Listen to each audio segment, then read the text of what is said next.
Good morning. So, still just reminiscing over God's goodness and His grace and how He takes care of us and provides for us, right?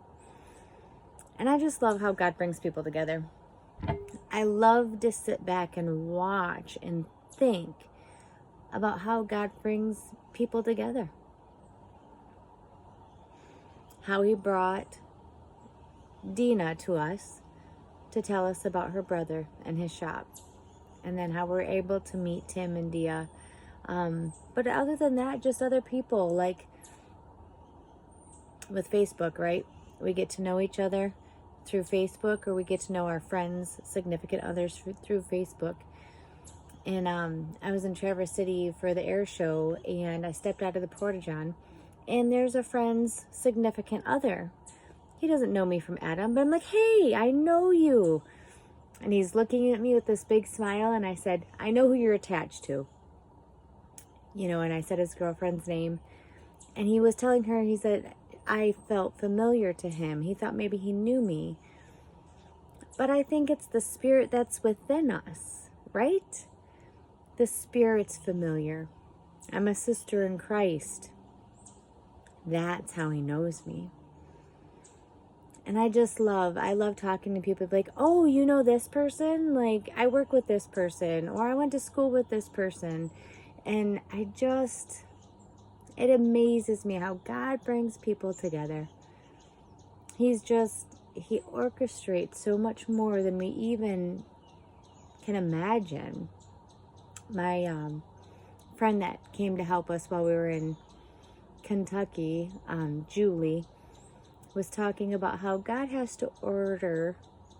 She had heard a message that God has to order like 10,000 things to bring things to fruition, right? To bring things to be.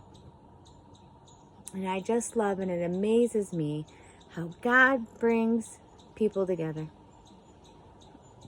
That He's so mindful of us that He starts all these little cogs in this wheel, right? To run against the other one, to create this and to prepare this and to prepare this, just to introduce people or to bring people together. It just amazes me how God puts people in our lives, brings people to us. It just amazes me. My other thought was, I was telling my husband, when I was praying, when we first got to Tim and Dia's, I asked to go find a place to pray. I needed a quiet place that wasn't a shop. I didn't want to be under her feet in the house. I was like, I need a tree. I need a tree I can sit under because it was hot.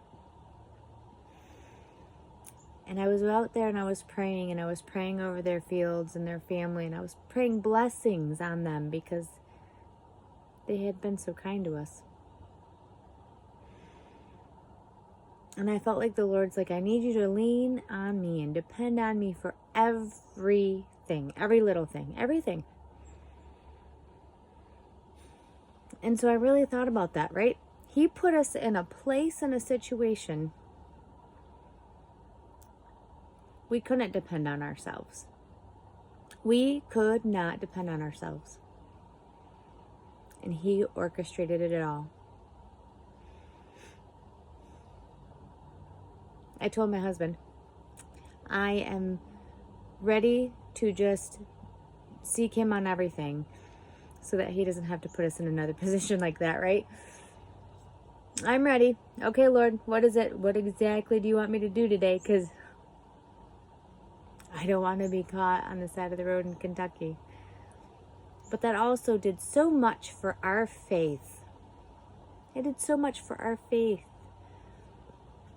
I've always considered myself pretty faithful. Like I had this ingrained, like God has me. My husband, not so much. Husbands are the provider. Husbands take care. Husbands fix, right? But sometimes when God just takes all of that ability away from you, when He takes that ability away from you, and He just goes, watch. Sit back and watch what I can do. what I've already started to put into place. God is awesome. I am so very, very thankful for his provisions. And I lean in and I grow daily. And I'm thankful. I'm thankful for how he brings people together. I'm thankful for how he links people.